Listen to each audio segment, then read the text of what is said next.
Hey everybody, this is the House of Ways and Means. I'm Wiz, behind the camera is Means, and I'm gonna show you how I go about preparing curry chicken.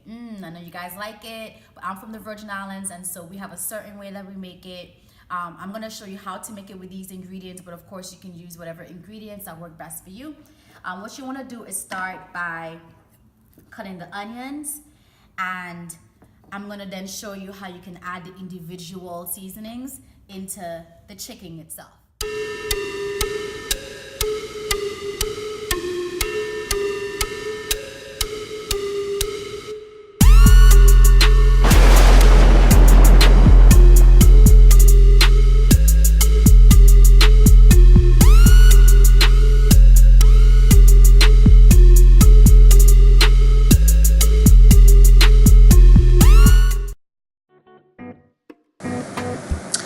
I begin by taking out the pieces of chicken that I would like to cook.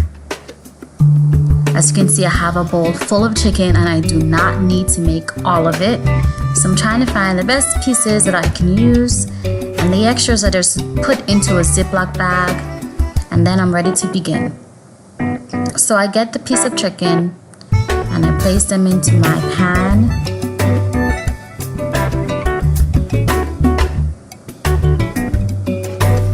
Begin by opening the packet of curry powder. This is actually a new packet, and it's not my favorite curry seasoning to use.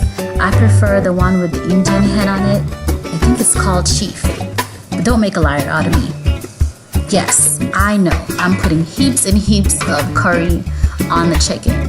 However, this curry packet is not as good as the Chief seasoning, so I always feel like I need to add way more than necessary. So I add a healthy amount to each, and I also like to rub the curry seasoning into the chicken itself. So making this dish is not for someone who is turned off by actually getting their hands into it, getting their hands a little dirty, maybe even a little bit stained with the yellow seasoning. That's what curry does, it stains. But you really want to get it in there and season it. Preferably, I would like to do this hours or maybe even a day or two before I prepare the dish. So here it's all done, and then I want to add the remaining seasonings to it. So this is a little Caribbean Saison. It has a little salt in it and some additional seasonings that I don't feel like individually adding, like paprika and salt and peppers, things like that. Don't really need a whole lot. And I held it upside down. So I love garlic in my curry seasoning, and every time I pour some out, it's maybe about one diced piece of garlic, except for the first hunk, it was quite a lot.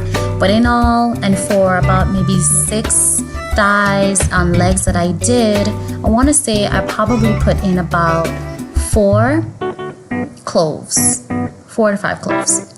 And then I really love my curry chicken to be nice and spicy, so I add some crushed red pepper. Looks so good. And then a little bit more, just because I don't mind the extra kick. If you don't like hot food, you don't need to add the crushed red peppers. Now I'm going to take my diced onion, using the back of my knife. I'm going to glide it all into the curry chicken that I've seasoned thus far, and there you go. So this is how it looks once it's all mixed in. The onions, the peppers, the garlic, everything, curry powder, everything is all mixed in together. Now, curry chicken, I like to add potatoes, preferably Idaho potatoes, but we have red potatoes, so I'm just going to make do. So of course, I start by peeling the skins of all of the potatoes, and then I dice them up into pieces that are about the same size. So here's how I go about cutting up the potato.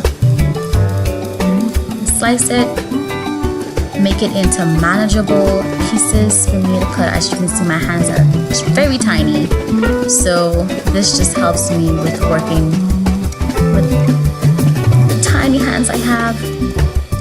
And I like cutting them into big chunks, but for the most part I just want them to be even enough so that they can cook evenly. And that's really important. You don't want to have chunks and pieces of potatoes that are not cooked all the way through because you didn't cut them evenly, or some be too mushy. And then I'm all done. And here you can see my bag of peels. I just keep it handy so I can throw my trash in there. And here you go.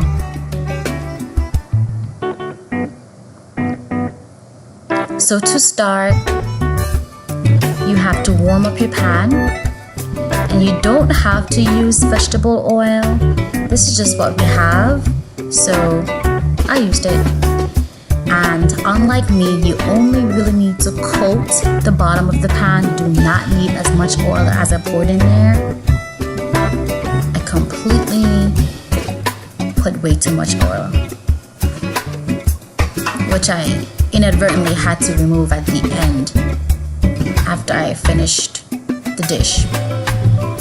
So now you see the curry chicken that's all seasoned and set and ready to go. But I want my oil to get a bit hot first. So I'm gonna just get my table set up so that I'm good to go.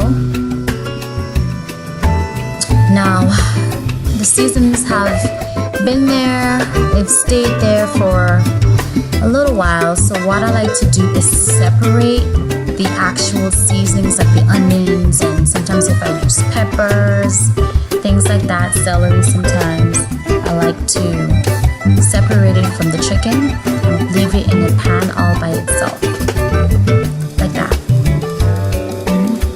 And then I pour it into the oil. Still way too much oil. And I make sure that it is nice and sizzling and bubbling and frying really well. And I stir it, of course, to make sure that all that seasoning goodness is all around.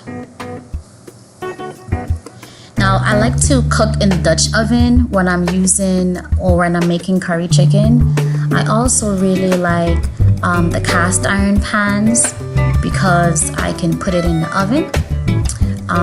Now, this Dutch oven, we got it, I believe, from Aldi's, and it works pretty well and it goes into the oven pretty well, and I don't have to keep an eye on it. So now that the onions have been caramelized, I want to remove them. Yes, that's what I want to do, because I like to put a little fry on the chicken before I actually mix everything together. And I don't want the onions to be overcooked. So the camera got a little bit out of focus here, but as you can see, there's only room to appropriately fry 3 pieces of chicken. So I'm gonna go ahead and fry one side, put the top on, and let that get nice and hot. And you wait about 3 minutes on each side. You turn it over and you can get that nice golden crisp on there. Always want to make sure that you put a little bit of frying on your chicken so that it's not, too flabby when you eat it. I don't know how to describe it, but you don't want it the skin to be too slimy as you're eating it. So I like to make sure I get a nice little char on there. And then of course I need to remove the pieces of chicken, and I'm gonna keep my bowl handy so I can just place the chicken directly back into the bowl. And I can do so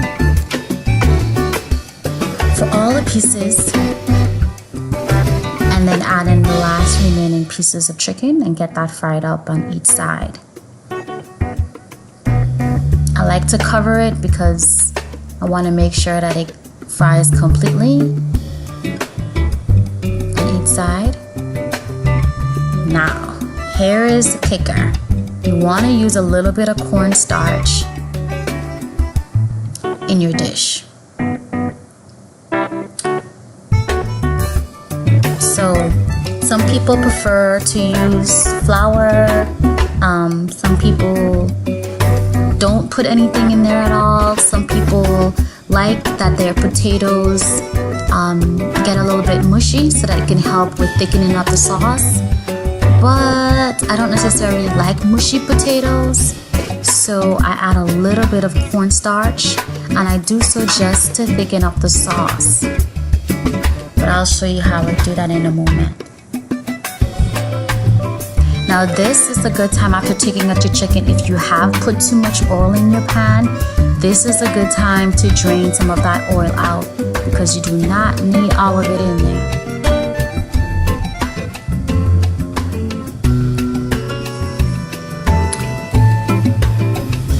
I was too busy cooking, so I did not drain any of the oil out. But what I was able to do, I went ahead and I added some of the cornstarch and I mixed it around to help with thickening up the sauce. There goes Means in the background. You see his feet. Alrighty. Now I use a sifter because I don't want the cornstarch to come out in clumps. And I want to say I probably added about a tablespoon or so of cornstarch. And now I want to go ahead and add my potatoes. And people do this differently. People boil their potatoes first in a different pan, and then they add their potatoes, their cooked potatoes, into an almost finished pan of curry chicken. But because I'm going to put this all in the oven, I just want to make sure I coat the bottom with some of the potatoes. And then I'm just going to add the chicken on top. You can still see the crispiness of the skin. That's pretty good. And in the background, you can see the water that I have in a measuring cup. That's going to help with making up the bulk of my sauce. Now what you can also do, if you have chicken stock, or if you even want to use beef stock or even vegetable stock, you can add that instead of adding water. That would add way more flavor to your dish. But I opted for water today. I want to get all of the seasons, onions, goodness, all that stuff right on top of the curry chicken. And then I'm going to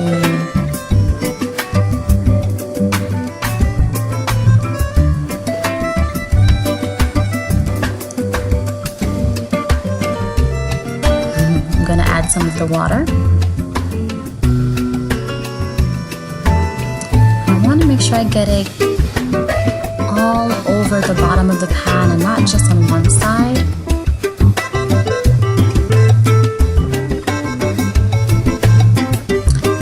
Make sure that I fill it at least maybe a third of the way, and then I want to go ahead and add in the rest of my potatoes on the top.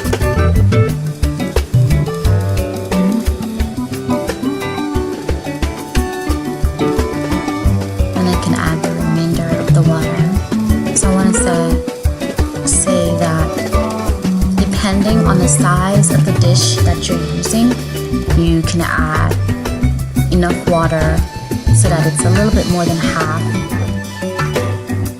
of the overall dish. I'm going to cover it and pop it in the oven for 350.